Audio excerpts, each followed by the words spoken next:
Today, I'm going to discuss creating a productive writing environment. Now, the reason I'm bringing this up is that we are all concerned so much about the creation process that we don't give much thought into how our surroundings play a role in what and how we write. Now, like the calendar, we think we got this. And where you write is part of those intangibles that are not considered part of the creative process. Now, this can also apply to anything, whether you are creating a video or an email. Now, I don't know if you're anything like me, but running an online business has a lot of challenges. And I brought to the surface many of these challenges in my various videos on my YouTube channel and in my ebook, Avoiding the Pitfalls. Now, some advice I'd like to share with you, especially if you're starting out in this business, is that you should do everything yourself. Now, I'm not suggesting or asking you to become an expert at everything, but at some point, as your business grows, expands, you will want to hire the services of a freelancer. Now, if you have at least made a strong attempt on your own, you will have some firsthand experience on what the task entails, what you like, what you don't like, and how it fits into your overall design of your business.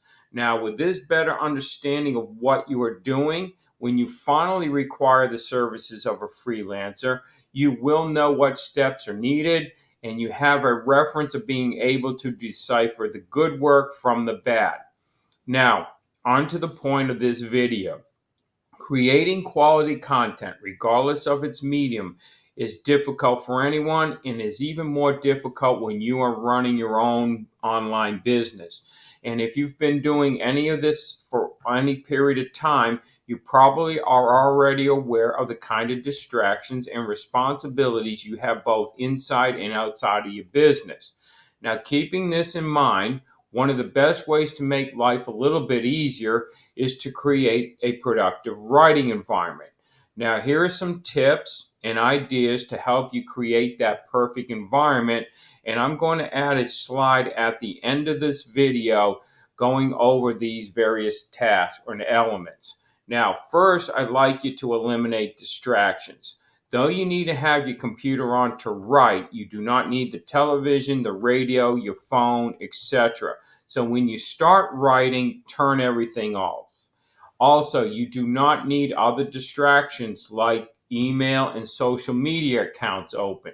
They're just another temptation to slow you down and lose focus. Secondly, focus on one task at a time. Now, I want you to refrain from the idea that you can multitask. Focus at the task at hand and not the end goal. Now, the second one is clear the clutter. It has been shown over and over that clutter on the desktop creates clutter in the mind. So, to overcome this distraction, clean off your desk and get rid of the clutter before you sit down to write. Now, a better suggestion would be don't let clutter happen in the first place. Number three, have the tools you need to work with handy. So, before you sit down, have everything you need. Now, obviously, you will have your computer or a pen and paper handy, but what I'm referring to are the things like a charger, extension cords, having something to drink, or whatever you feel you're going to need to make this experience enjoyable. There's nothing can disrupt the flow of having to get up and down from behind your desk and dealing with these distractions. So again, this is the way for you to focus on the task of creating. Next, I'd say do not disturb. Now, this is geared for those of you who are working from home. So unless you have a designated area to call an office where it is explicitly known as a do not enter zone, you need to set boundaries with your family. And especially if you have young children in the house. Let your family members know you're trying to create something and you need a quiet place with minimal interruptions. So for an example, you have young children, or say you have a construction project going on. Plan your schedule around the chaos so you can get the concentrated time you desire. Next, I'd say surround yourself with inspiration. Creating content is a creative process. Even if you're creating dry material, you still must create it and make it interesting. So surround yourself with things that make you feel this way. You want your environment to be comfortable, but not to the point where you're going to fall asleep. Now, here are some items that you can add to stimulate this thought process, and they are simple enough without going overboard. And so here's some ideas. Add some plants, have maybe some family photos, have some books, and especially if they're books concerned or centered around your niche topic. And then finally, put some limits on the amount of time you want to devote to your writing. There comes a point, and I don't care how motivated you are, where you will start to lose focus and concentration.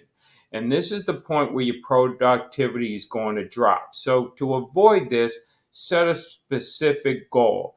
It could be a task related or it could be time based. So, for example, if you have 3 hours to write, how much can you accomplish during that time? Now, another suggestion is to have a clock or a timer handy, or you could even use an app like Egg Timer to help you stay on track. Well, anyway, hopefully I've given you some ideas on how to facilitate a creative and productive environment that will keep you on task. Again, I hope it helps, and I'll see you on the next video.